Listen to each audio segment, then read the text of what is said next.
Yes, thank you.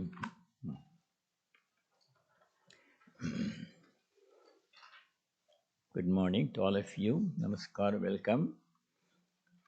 And greetings to all those people who are watching from home. Let us begin with a prayer from the Upanishads. Om Vangme Manasi Pratishtita Mano Me Vachi Pratishthitam Aviravirma Edhi Vedasya Ma'anistha Shrutam Me Ma Prahasi Anena Adhitena Ahoratran Sandadhami Ritam Vadishyami Satyam Vadishyami Tanmamavatu Tadvaktaramavatu Avatu Mam Avatu Vaktaram Om Shanti Shanti Shanti. Om. I pray to the Divine Lord that my speech be fixed in my mind. May my mind be fixed in my speech. O self-manifested Atman, do thou manifest thyself unto me. O my mind and speech, may ye be fit to reveal unto me the highest knowledge. May I not forget what I have heard.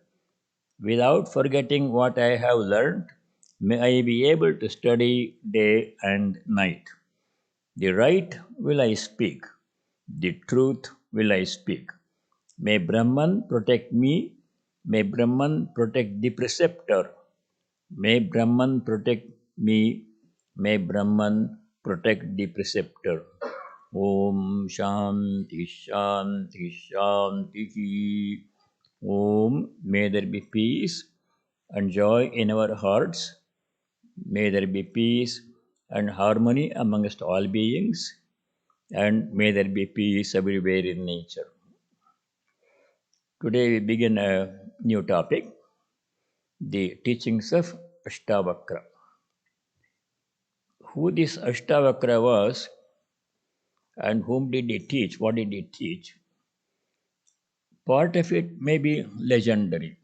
There is some historical fact, but it's hard to separate how much of its historical, these personalities, who they were, and when they lived, at what time is not very clear. The Astavakra Samhita, the book which we are studying now, Astavakra Samhita, is a conversation between the sage Ashtavakra and the emperor, the king Janaka. Janaka and Ashtavakra both are Brahmagyanis. This is a conversation between two Brahmagyanis. So it is not a primer on Vedanta. It's an advanced text.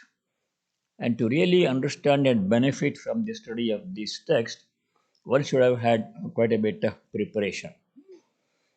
At least one must have studied the basic texts such as sadhana, such as Atma Bodha, Tattva Bodha, and be familiar with, at least be familiar with the Sadhana Chatushtayam, which many of you studied in the Viveka Chudamani. But we shall try to understand as much as we can. First, a little bit of the story part. There was a great scholar, and he used to live during the time of Janaka, the king. This Janaka is the same as Janaka in the Ramayana, Sita's father, or same as the Janaka that appears in the Brahmarupananda Upanishad, and he had conversations with Yajnavalkya. It is a different Janaka. It's not very clear. Just like Vyasa, Janaka can be one person, can be numerous people living at different times. This Janaka was a ruler, and those days the kings themselves were scholars and Vedantins, even until recently. The kings were promoting all arts and sciences, literature, religious studies, promoting and then encouraging scholars and people with other skills, including wrestlers. They used to be employed by the court, by the king. They were supported by the king because all art was considered essential for full human development those days. And many of the kings themselves were great scholars and they wrote books and they taught. So Janaka was one of them. During his time, there was a scholar whose name was Kahora.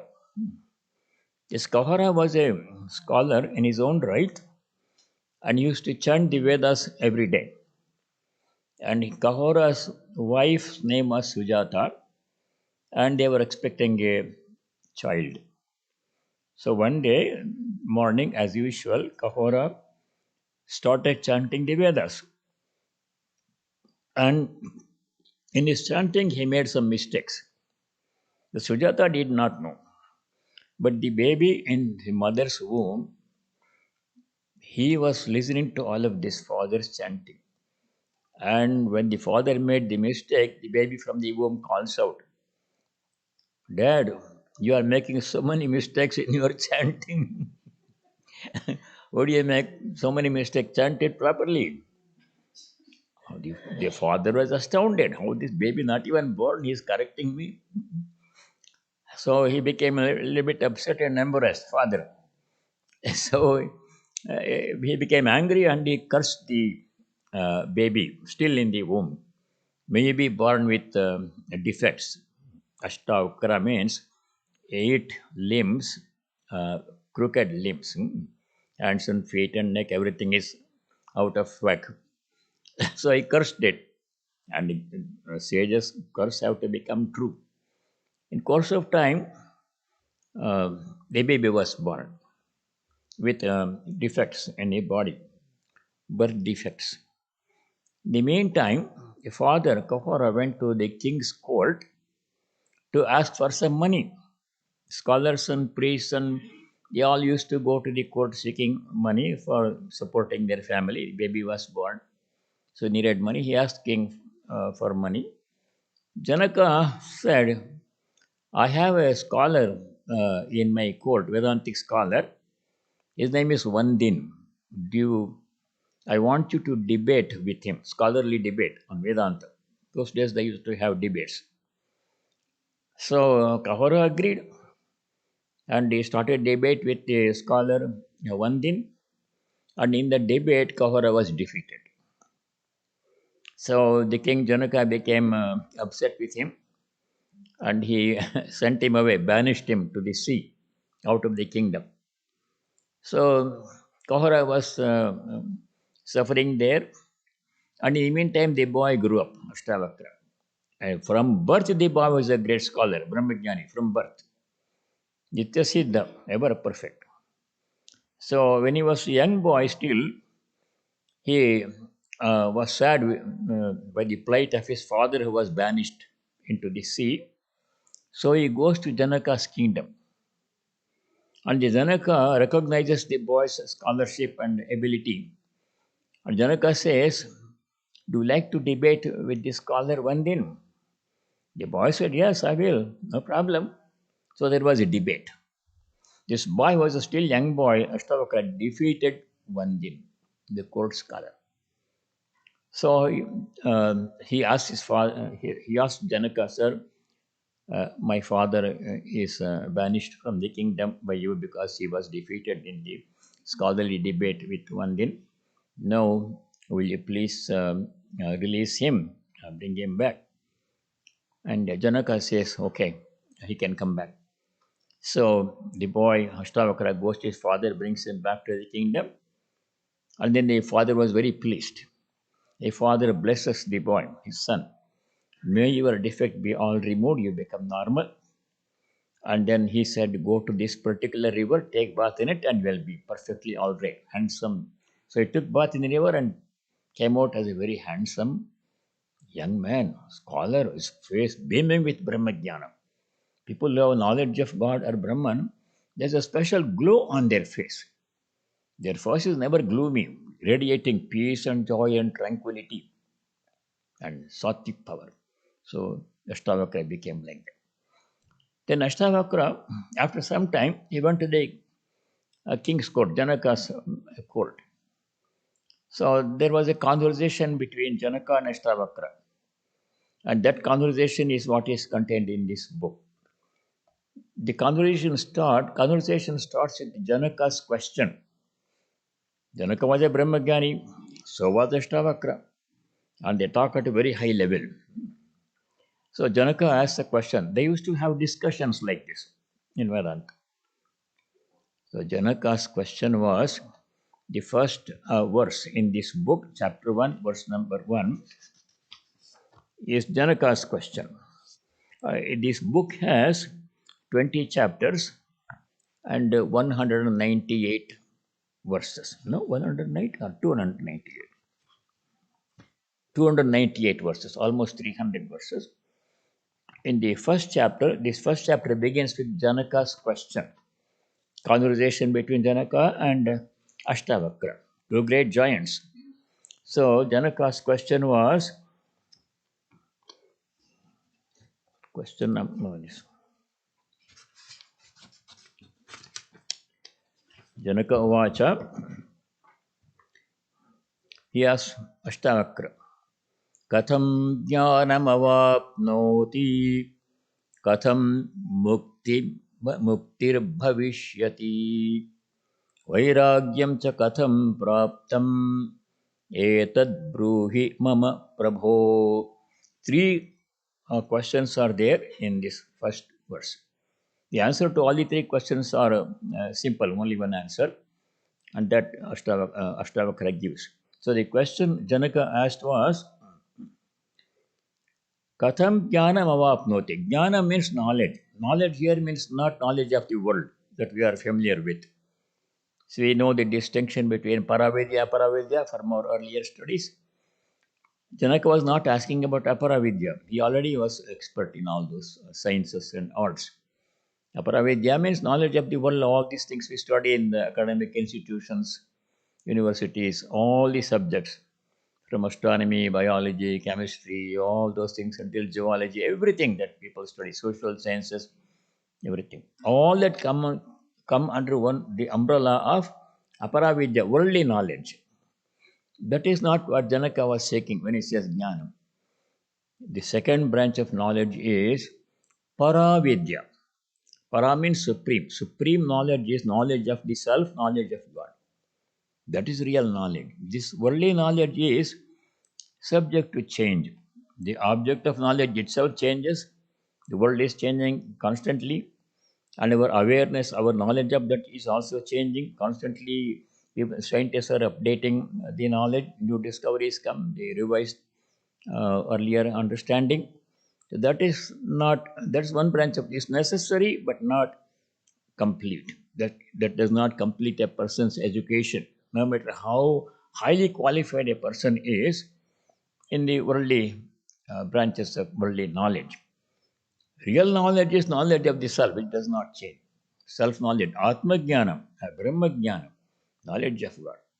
That was what Janaka was asking. So, first point was, Katham Jnanam Avapnoti. How can a person gain that knowledge of self? How can a person become Brahmajnani? How can a person know his her true nature, which is Brahman? Second point in the question was, Katham muktir bhavishyati. Mukti means freedom. Moksha or mukti means freedom. Freedom from what? Freedom from all limitations and suffering, not temporary relief, but permanent freedom. No more suffering of any kind at all. As opposed to worldly existence, worldly life, where suffering is essentially is an inevitable part of human life. Always some problem will be there. Numerous kinds of problems afflict people, animals, and plants also. Plants also become sick. But as opposed to that, mukti or moksha means permanent, total freedom from all suffering of all kinds. No more coming back to limitations and suffering once you have that one. And freedom from the cycle of birth and death. The cycle of birth and death, which is called samsara chakra. Chakra means cycle. People that are born, beings are born, they go through life, good and bad, pain and suffering, some pleasure in between. Old age comes, sickness comes, and they die. They are born again. This cycle has been going on endlessly. That has to be put an end to. That is liberation. Liberation from the cycle of birth and death. Then we realize our true nature as immortal, eternal Brahman. That's what Vedanta says. You are that, Tattvamasi. We are thinking we are the body and the mind, which is erroneous knowledge, ignorance. We are not that. Vedanta says again and again the basic message of Vedanta is you are that reality. Tattvamasi. Aham Brahmasmi, you are Brahman. You are not the body mind which you think you are. That is ignorance. That truth will be experienced. We only know it theoretically. We have read it in books, in Upanishads. But our experience is not that. Our experience is only limited to the body and the mind at this moment.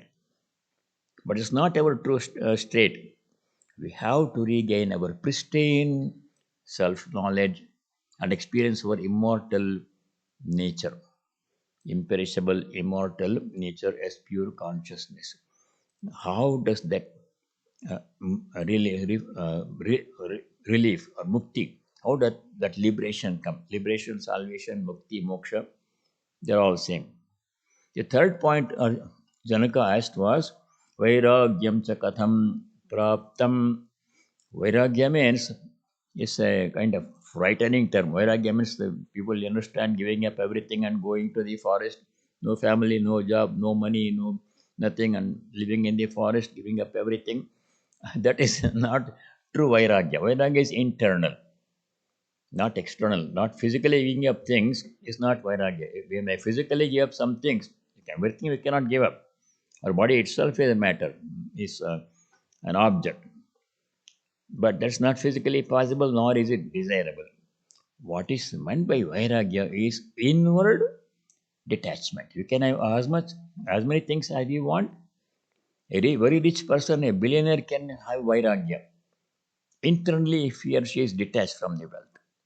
A poor person having only $100 can be attached to the money, little money he has, is holding on to it, then he doesn't have Vairagya. Vairagya does not depend upon how much or how little we possess in terms of money, property, wealth, fame, all those things that the world has to offer. True Vairagya means inward detachment from all and everything. How does that, how can that Vairagya be gained? Katham, Vairagyam cha katham praptam, etad bruhi mama Prabhu, O Lord. Janaka addresses Astavakra as Prabhu.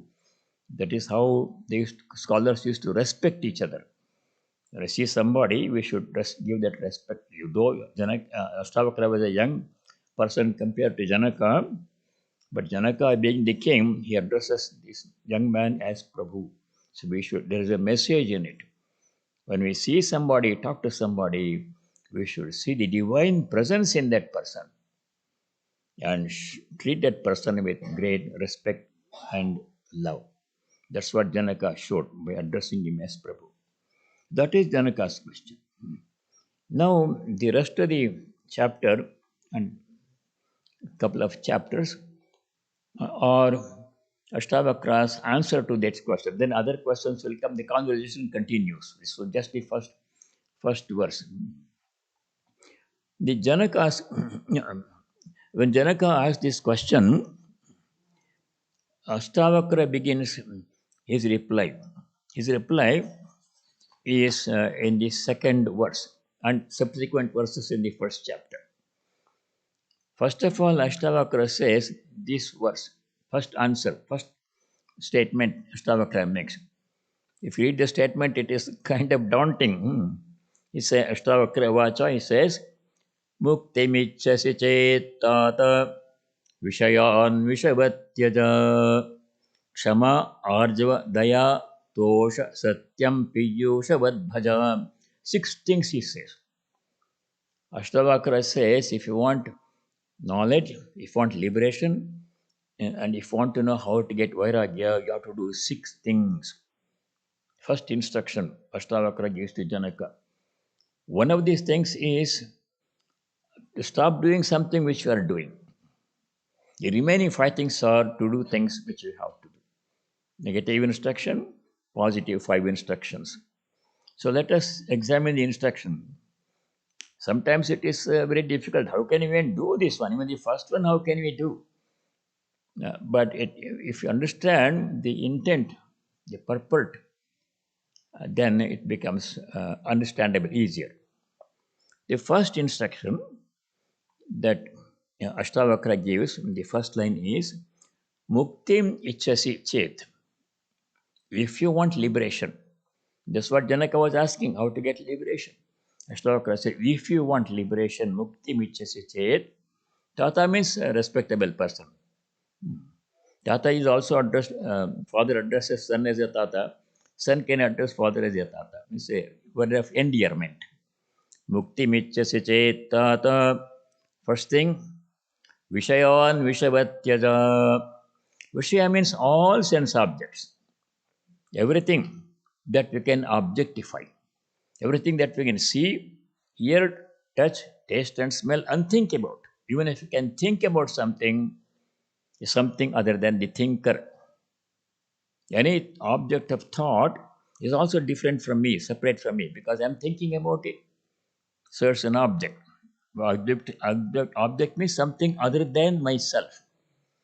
In that sense, even the body is an object, which I refer to it as me. Sometimes I say my body, sometimes I say I have headache. I say the head is aching. I equate myself, identify myself with the head and hand and feet. That's all total ignorance. All of that in one phrase, Ashtavakra demolishes. He says, Mukti michasi te. Tata, oh dear Janaka, if you want liberation, first thing what you have to do, Vishayon, Vishavatyaja. Tyaja means give up.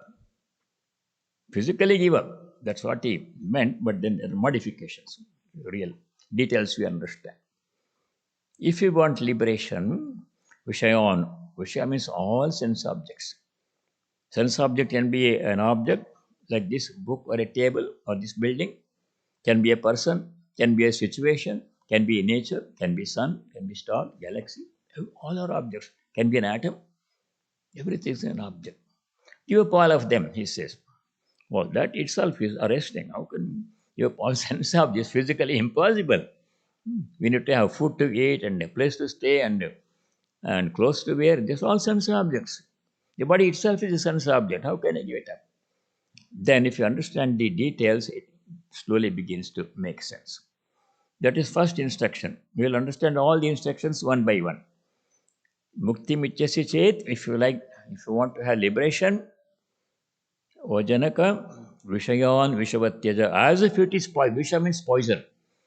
You don't want to go anywhere near the poison because it kills us. As if it is poison, give up all sense objects. Vishavan Vishavatyaja. One instruction. The second line has 5 more things to do. These are things that we have to do. Positive. They are Kshama. Kshama means forbearance, forgiveness, and endurance. All of those things. Ability to bear all kinds of vicissitudes calmly without complaining. That ability, Kshama. The word Kshanti is also used in some places instead of Kshama. Kshama, one of the 5 things, or Javam means straightforwardness. You'll understand all these things a little bit in some detail. Arjun means straightforwardness, sincerity. What I think in my mind must be same as what I say in speech, must be same as what I do in action. That is Arjuna. Gita, all these things are coming. I'll refer to Gita slokas. Daya, third thing is compassion towards all beings. Not only living beings, animals and plants, even to inanimate objects, you have to treat them gently, not harshly. Chamarjava daya, tosham. Tosha means contentment. You understand how to practice this. Kshamadveda tosha. Satyam. Fifth one is truthfulness, most important. All of these five things you have to practice. Bhaja means practice. How? Piyushavat. Piyusha means nectar. Nectar means something that grants us immortality and very desirable thing. These five disciplines have to be practiced diligently all our life as if it is nectar. It grants immortality. Five things to do and one thing to give up. Vishayan Vishavatyaja. Now let us go to the first instruction. These six instructions are common to all paths, whether somebody is following the path of bhakti yoga, path of devotion, worshipping a personal God, doing japa meditation, ritualistic worship, all those things. Other person is following the path of jnana, inquiry. I'm Brahmasmi, I'm not the body mind, I'm the Atman. Or the person is following karma yoga, or if a person is following Raja Yoga, start by Patanjali, 8 steps, Ashtanga Yoga. Regardless of what path a person, a seeker, is following, these six instructions are common to everybody. They are basic things. So, first instruction is the hardest one. We'll tackle that first. What Astavakra says, Vishayan Vishavatyaja. Give up all sense objects as if they were poison. Vishavat. Looks like an impossible instruction to follow. And why we should give up? So we have to understand. What is a Vishaya? Vishaya is any object that can be thought about, that can be seen, that can be heard, that can be felt, touched, and smelled. Oh, object of all senses, five senses we have, Jnanendriyas. If you can think about something, if you can see something, if you can touch something, etc., then it is an object. It's not me. I am the seer, I am the thinker, I am the hearer, I am the toucher. Object is separate from me. Anything that is separate from me, the self, is an object. Vishayan Vishavatyaja. Now, it can be a moving object or unmoving object. Chara, achara. It can be animate or inanimate. People, animals, animate things or inanimate. They're all objects, all Vishayas, including our own body and the mind. Anything that can be objectified is a Vishaya. Some things cannot be physically given up. Some things can be physically given up, should be physically given up. Something that are not desirable, such as things that we have to give up, can be given up, such as intoxicants, alcohol, drugs, and all kinds of bad things that people do, needless contact with objects and people. They can be given up physically. They have to be given up. Otherwise, we will not have peace of mind. There are obstructions to spiritual progress. But everything cannot be given up. Some cannot be physically given up, such as food. We have to have food, we have to clothes to wear, we have to place to stay, house, money we need to pay the bills and put food on the table to bring up the family. We need money. Can't give it up. Some people can give up money because there are two categories of people. Swami Vivekananda talks about them in the Karma Yoga lectures. Householders. For them, money is essential because they are the prop of the rest of the society. Householder is the supporter of the remaining segments of society. On householders depend young children who are still growing up, older people who have retired, sick people, and monks who have given up everything. They have to depend upon householders for their sustenance. So householders have to have money. They have to generate money, generate resources. In the Karma Yoga lectures, Swamiji has said, if a householder does not make enough money, if he does not make enough money, he is being immoral, he is failing in his duties. So money is essential, but important questions are two: how money is made and how it is spent. Money has to be made through dharmic, virtuous means, not by telling lies and cheating, but by hard work. Swamiji does not put a limit on how much money you can. You can make as much money as you want. You don't have to be poor and indigent. Make enough resources. More money you have, more good things you can do for other people, needy people, support other people. Swamiji says, money is not bad in good hands. It depends upon who is dealing with the money. Some people make money through immoral means, illegal means, and use it for illegal, immoral purposes. That is absolutely bad. Ruins a person's life. But if a dharmic, a virtuous person makes money by hard work, uses it for good purposes, helping other people, then he is doing the right thing. But that is for householders. Because our responsibility is full. They have to support the family. Children have to be brought up, education, healthcare, everything. And serving society, they have to do. So they need money.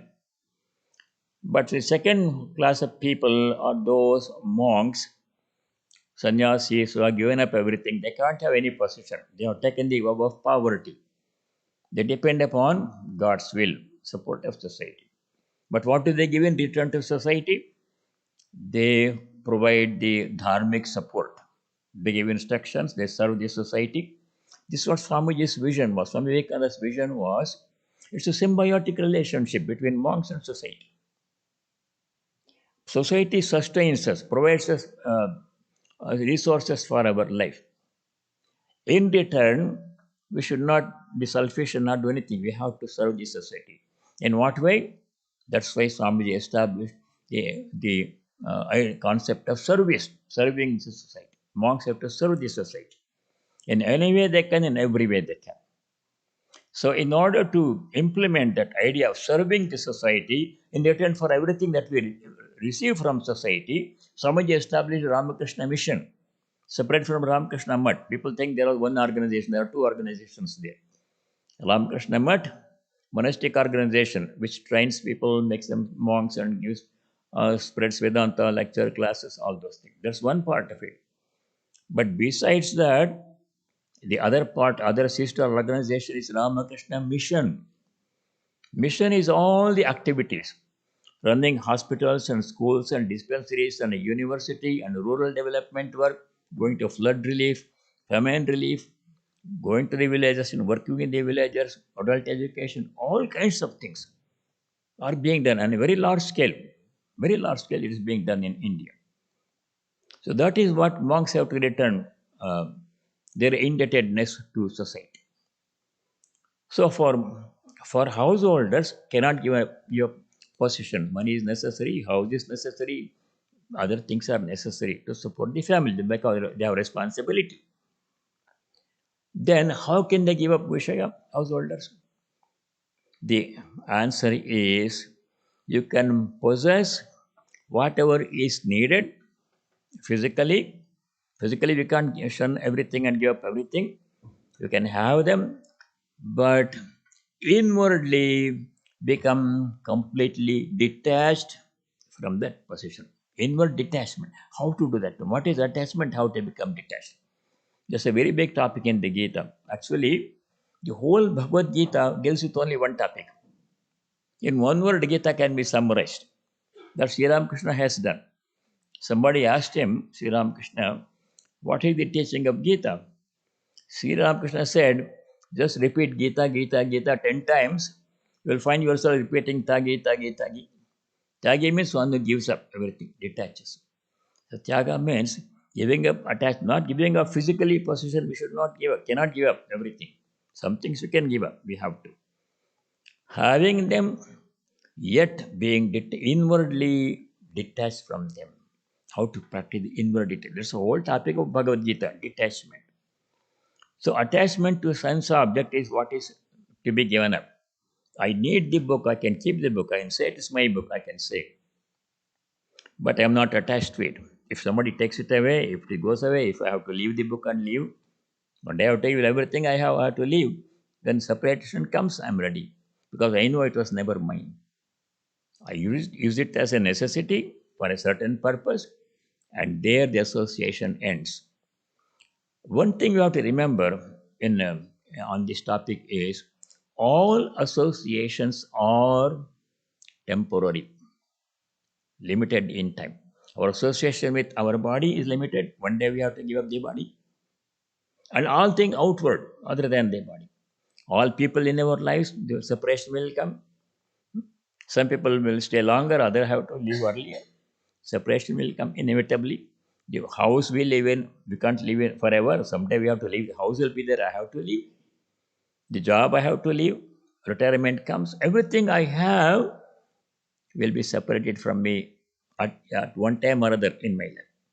I came alone, I brought nothing, and I have to go alone, giving up everything I have. All the things I have, money, property, possession, relatives, friends, and family, all things, our association with all these things, relationship with all these things is limited in time. One day, sooner or later, it will end. And until then, I take good care of them. I do my duty by them. I have to serve the family members and co-workers and society and children and needy people. I have to serve them with love as much as I can. And when the time for separation comes, I should be able to say to God, "Oh Lord, thank you for giving me all these things. Thank you for giving me this family, these children, this spouse, this job, this money, this house, everything you gave me.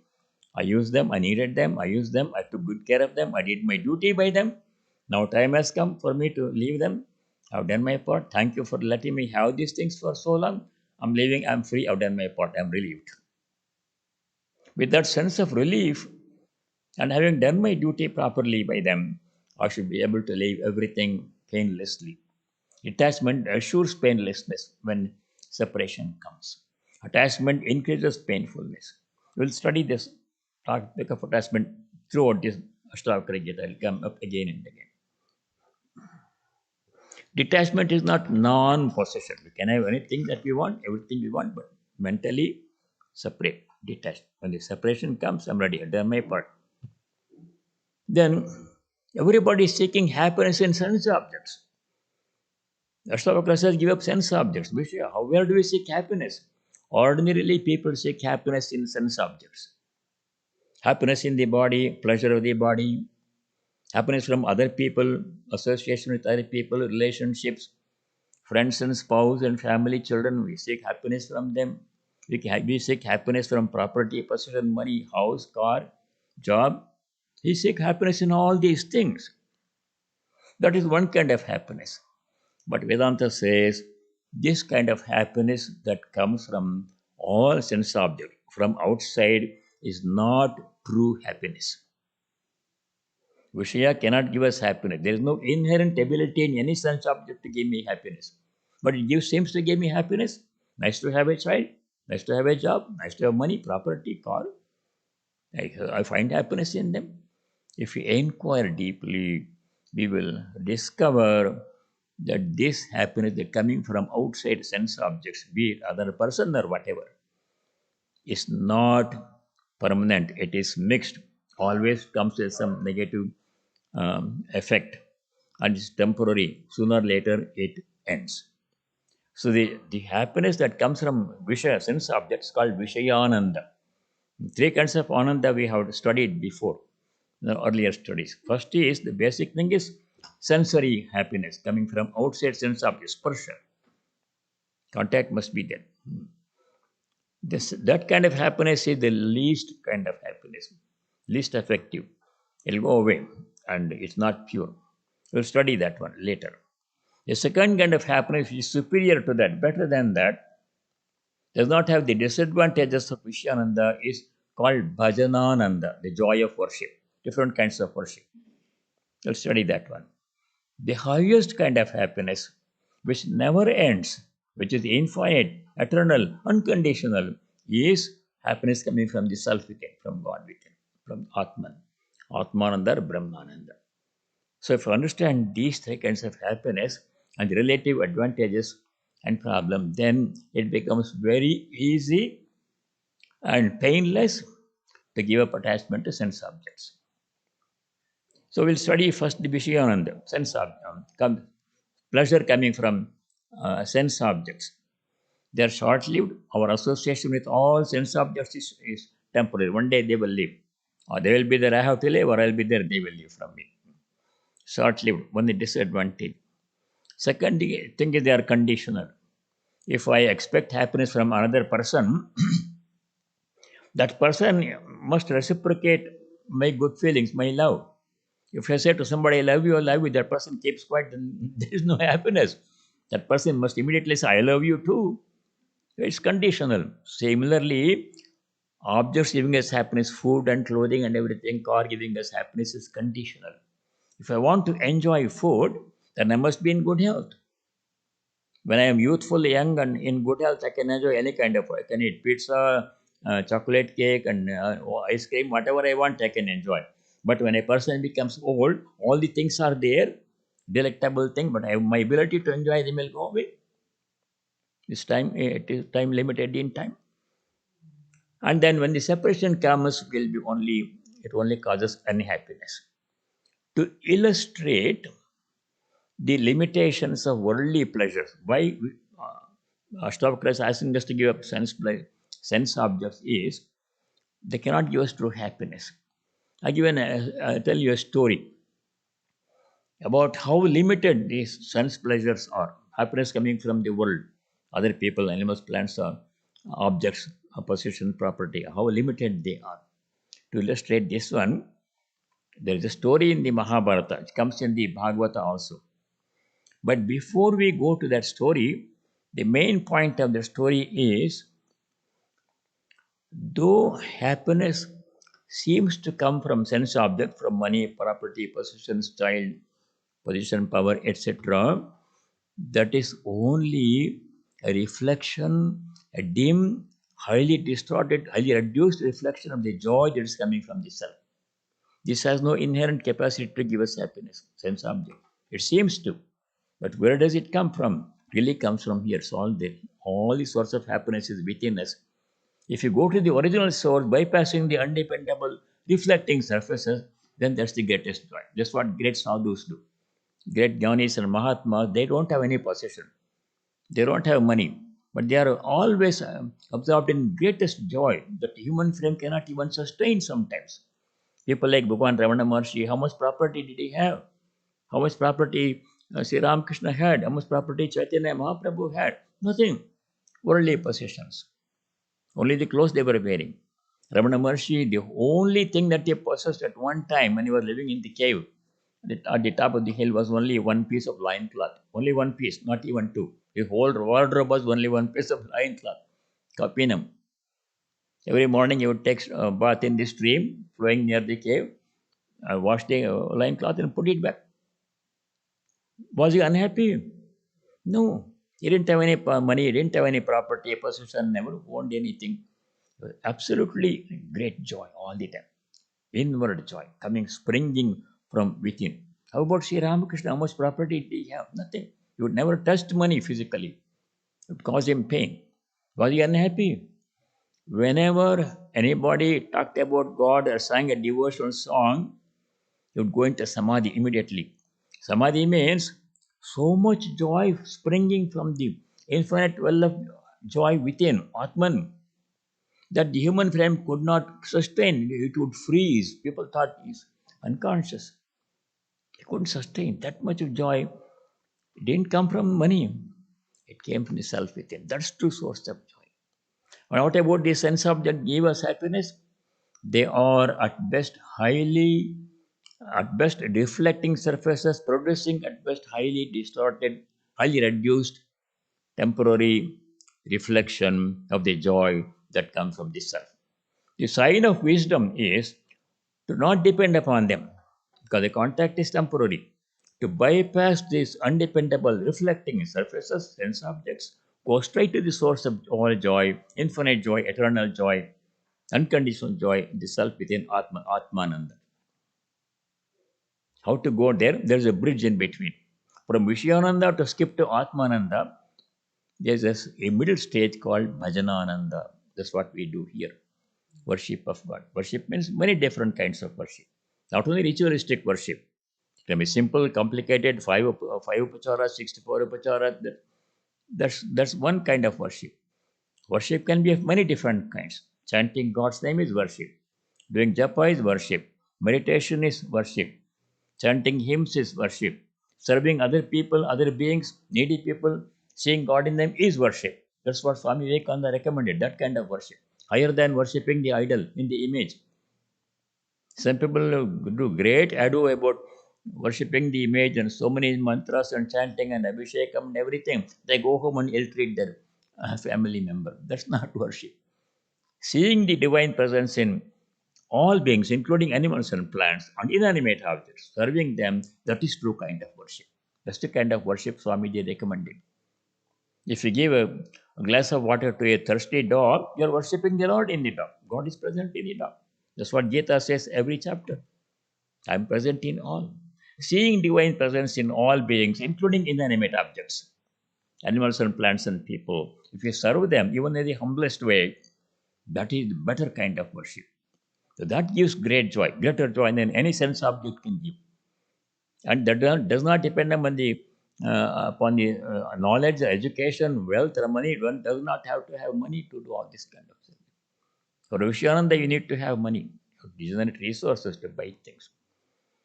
Then the highest kind of ananda is self knowledge, coming from knowledge of. That's what Janaka is asking. Katham jnanamavapnoti. How can I gain self knowledge, which is source of all infinite, eternal joy? Then the story that I was going to tell, I have to condense it because we don't have enough time. Comes in the Mahabharata and Bhagavata, maybe in other books too, Puranas too. There was a king. The story illustrates the limitations of sensory pleasures. That happiness comes from the world. All people, happiness coming from people, animals, plants, things. How limited it is to illustrate the stories is told. There was a king. His name was Yayati. Some of you have heard this story before. That king was he had all the royal resources. He was a young man, and he had a kingdom, treasury, ministers, queen, and everything. Horses, chariots, money, everything. So he went on enjoying. But he made a mistake. When he married his wife, he had promised his wife and her father-in-law, that I will not take a second wife. She will be the only my only wife. Those days kings could marry more than one wife. So he said, I will not marry anybody else, and your daughter is my only wife, and she will be there. So everybody was happy. He went on enjoying. But after some time, he fell in love with another lady and married her. He broke his promise. Wife became unhappy, and father-in-law became very unhappy. Then the father-in-law cursed the son-in-law, Yayati. You broke your promise and cheated me and my daughter. You become old right now. Lose your youth. He was a young man. Lose your youth, you become old. Immediately, Yayati was a young man, became an old man. Body became old. If the body becomes old, the mind is still there. The desires are still there. He had a lot of desires that he wanted to fulfill. And he had the resources as a king. But if the body becomes old, then all the money is there, food is there, cars are there, chariots are there, everything there. I can't enjoy because I'm old and sick. Yayati became old. So he became very unhappy. I can't enjoy. Desire is there, unquenchable. So he goes back to his father-in-law, begs for forgiveness. Sorry, I made a mistake and I have become old. You please tell me give me some relief from this curse. So father-in-law becomes compassionate. All right, you do one thing. I can reverse it. I can make you get your youth back. But you have to find somebody in your kingdom, a young man who is willing to trade his youth with your old age. Bring a person like that. I will do the transfer. I'll transfer your old age to that young man. That young man's youth will come to you. Bring somebody. Father-in-law said, Yayati, oh, happy, oh, some relief is there. I can find out. So many people will come if I want their youth in my kingdom. So made an announcement. The kingdom, whole kingdom. Any youth in my country, if he is willing to give his youth and take my old age, I will give him half the kingdom. Nobody came. He thought there will be a long line in front of his palace. Next morning, nobody showed up. He was astounded. He thought there will be so many people wanting to give the youth and take half the kingdom. No one showed up. So Yayate became very unhappy and he had four sons. So finally he goes to the first son. Son, this curse has come And if you give me your youth, at that my old age, I'll give you half the kingdom and the whole kingdom when I pass away. Son said, no, dad, tough luck. You got into the problem, you get out of the problem. Kingdom will get anyhow when you die. I don't have to. Everybody wants to enjoy for themselves. Who wants to give their youth? Disappointed, Yayati. Because the second son, same thing. Third son, same thing. He was very disappointed. Only one last son is remaining. Yayati, trembling heart, goes to the last son. Son, can you help me? Can you give me a youth? Take my old age. I'll give you the king, half the kingdom. Last son said, sir, you keep the kingdom for yourself. You take my youth. I don't want anything. I'll be happy to give you my youth. You give me your old age. I'll be happy to take it. Different person. Very different. How many people will do that one? So the king was very pleased and the ceremony was arranged. Yati became a youth again. The last son became an old man and walked away. He didn't want any kingdom or power or position, youth, anything. A great sage, Mahatma, fourth son. Yati with renewed zeal and gusto and began enjoying all the pleasures that only a king can enjoy with all the royal resources that he had. How long? In course of time, again old age came. Second youth also went away. Everybody becomes old with time, so became old. He was a thoughtful person though, Yati.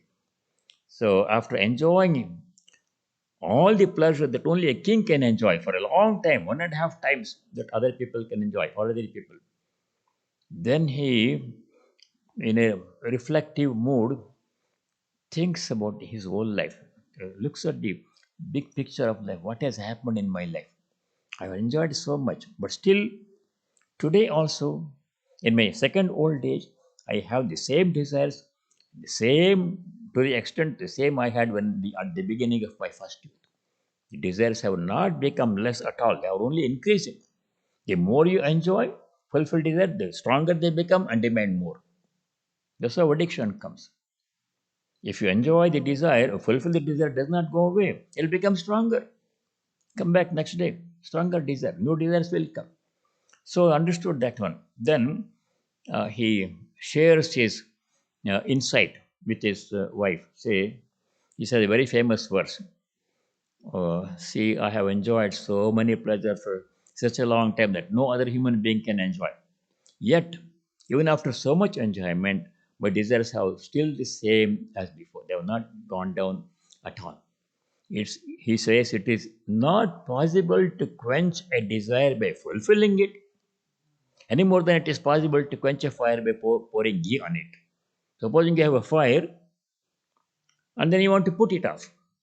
If you pour ghee on the fire, will it be put off? No, it will become a stronger, bigger fire. Desires are like that. If you fulfill them, they become stronger. Don't fulfill them, it turns into anger and frustration, unhappiness. Once you get the desire in your mind, you are in a no-win situation. So you have to catch the desire before it becomes a desire. That's the solution that will come later. How to deal with desire, manage desire, how to stop them from coming in the first place. Once they come, you are difficult. You fulfill one problem, don't fulfill another problem. So all these things, Yayati says to his wife in a very beautiful hymn, verse. It says, Najata kama kamanam उपभोगेन शाम्यते हविषा कृष्णवर्त्मेव भूय एवाभिवर्धते. So Jayati's reflection, insight was a desire cannot be quenched by fulfilling it. Just like a fire. If there is a fire, if you want to put it off, if you pour ghee, it will become a bigger fire. It will not be quenched, it will not be put off. So that insight is what Yayati shared. That is what Astavakra is indicating. Give up all sense attachment to sense objects. They cannot give us lasting peace and happiness. Desire will become stronger. The best way to find happiness is to bypass these sense objects which cannot give true happiness for a long time. Bypass them. They're undependable. Go back to the source from where all the happiness comes. From where do the sense objects give the happiness? They are highly The reflecting surfaces providing a very dim, highly distorted reflection of the infinite joy that comes from here. That's all they can do for a short time. Yes, a Buddha, a wise person, bypasses them, does not care for them, goes to straight to the source Atman. Their infinite, eternal, unconditional joy is ours for all time to come. Does not depend upon age or health or education or anything. Infinite, eternal joy. It is undiminishing joy, unconditional joy will come. That's our true nature. We are that. We are that Ananda, even this moment we are, but we are not aware of it. To cultivate that awareness of our true nature, which is Sachidananda, infinite joy, these instructions are given. Next five instructions are Kshama, Arjava, Daya, Tosha, Satyam, Piyushavad Bhaja. These five instructions are things that we can do, that have to be done, we can do. Most people can do most of these things without much difficulty. First one is the difficult one. So we shall continue this study next time when the opportunity comes. And now I say the closing prayer, and then some important announcements are there.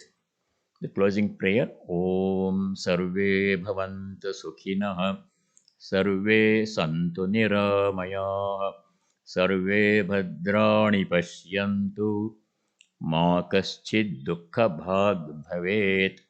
Om Shanti Shanti Shanti. Om, may all be happy. May all be free from diseases and other problems. May all realize what is noble and auspicious. And may no one be subject to any kind of suffering or misery. Om peace. May there be peace and joy in our hearts. Adhyatmika Shanti. May there be peace and harmony amongst all beings. Adi Bhautika Shanti. May there be peace everywhere in nature. Adi Daivika Shanti. Hari Om Tat Sat. Sarvam Sri Ramakrishna Arpanamastu. Big celebration is coming next week. You have this notice posted in the front. This center is 25 years old. Hard to believe how 25 years have gone in such a short time. Years are rolled by. So to celebrate the silver jubilee, originally the plan was to make a big celebration, inviting all the swamis as we read when the inauguration took place. But because of COVID, now it has to be subdued, small scale celebration. So what Swami Atmagyan is doing is he will have one Swami visit us, visiting Swami every month, and continue this celebration for next 12 months. The concluding celebration next year, April 2023. So to begin the celebration, which is planned for a 3-day weekend, April 8, 9 and 10. April 8 is Friday. Swami Sarvadevanandaji Maharaj, our President Maharaj in Hollywood, he will be visiting. He'll be here from April 6th until April 10th or 11th. I think 6 days he'll be here.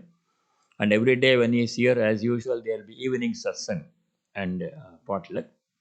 So April 8, Friday, 6:30, the program begins. Arati and meditation as usual, as you do daily. 7:30 p.m., Sarvadevanji Maharaj will give an opening address, talking about the center, its formation, its functions. Next day, as April 8, Saturday, is a whole day program. 11 a.m., Swami Sarvadevanji gave a talk on Sangha, Buddha to Vivekananda, part 1. Sangha means association, group of people trying to do something of common interest. So we are a Sangha here. Ramakrishna Order is a Sangha. Chimney Mission is a Sangha. Because one person can do only one thing, but if many people join together and pool their resources, they can do much more. Effect of synergy will be there. So what is the significance of the Ramakrishna Order Sangha? How we can achieve much more than the sum of the individual efforts as a Sangha. How much can be done? We will talk about that from Buddha, how concept of Sangha evolved from Buddha to the present day. Swamiji picked it up and started the Ramakrishna mission. I will continue same talk at 4 p.m. Second part of Sangha, Buddha to Vivekananda part 2. That's Swamiji, 2 lectures on Saturday. beginning at 11 a.m. and second one beginning at 4 p.m. In between 12 p.m. 12:30 there will be lunch for all, and 3 to 4 p.m. there will be bhajan, devotional singing. All of you can participate.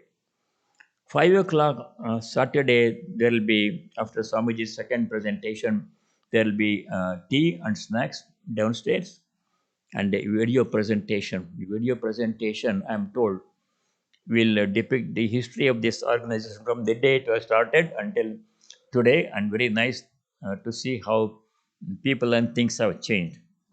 If you see my picture 25 years ago, it's a little bit different. Not same as now. Same as Swami also. So that is Saturday, 7:30 p.m. There will be a music, classical music performance by Sri Suranjan Bhanj Chaudhary. He'll be accompanied on the harmonium and tabla by other artists. That's 7:30 to 9 p.m. Saturday evening, next Saturday, April 9th. And after that music performance, there will be snacks, refreshments for everybody. That is Saturday program. The Sunday program, April 10th, also begins at 11 o'clock with a ritualistic worship, Ramanami. Ramanami is the day when the center was started in 1997. There will be Ramanami ritualistic puja, flower offering, and lunch at 1 p.m. for everybody. And 3:30 to 3 to 3:30 p.m. it is a devotee session. All of you, anyone who's interested, can participate and share your ideas, how your experiences with the center last 25 years, and how you think of the center, how it has helped you, or what can be done more. All this you are free to express your ideas. Devotee session. The 3:30 to 5 Sunday will be a panel discussion. The three Swamis, Sarvadevanjaji, Atmagyanjaji, and myself will be participating in a panel discussion. Most of it will be question and answer from the audience. You can ask any question. And the topic is essentials of spiritual practice. That is Sunday from 3:30 to 5. 5 p.m. Tea and snacks will be there. Video presentation will be there. 6:30 Arati as usual. 7:30 Ramnam Sankirtan. You can all join Ramnam Sankirtan. We had Ramnam Sankirtan last night, first Saturday. And 8:30 p.m. Refreshments, snacks, conclusion. Those all next weekend, April 8, 9 and 10. And mark the calendar, your calendars, and try to participate as much as possible in as many things as possible. And you can also watch most of these things on here on the computer, on Zoom in your, or it's a live stream in your home from your computer if you cannot come. So these are the announcements.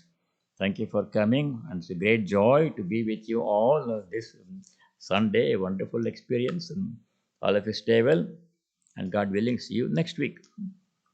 We have classes every day of the week ordinarily. Monday evening, Swami Atmagyanji teaches Patanjali Yoga Sutra 8 to 9 p.m. It's on Zoom. Tuesday morning, Swami Atmagyanji teaches spiritual talks, teachings of Sri Ramakrishna's disciples, Holy Mother, and Swami Turiyananda, Swami Swahananda, etc. Tuesday, 11 to 12, that you can watch from home or come here. Wednesday, there's Gita class, 11 to 12, myself. Thursday, 11 to 12, Swami Chidbramanji, who is not with us here, he was here, he is moved to California. From there, he'll be doing a class on the interior castle by Saint Teresa of Avila, Christian scripture. That's Thursday, 11 to 12. Friday evening, Swami Atmagyanji does a class on the Gospel of Sri Ramakrishna, 8 to 9 p.m. Saturday afternoon, 2 p.m., there's a Gita class, mostly for Raleigh people. Anybody can join. Some of you join. You are familiar with that. On Sunday service, every Sunday, there will be a talk at 11 o'clock. Please come and participate as much as possible. Thank you all.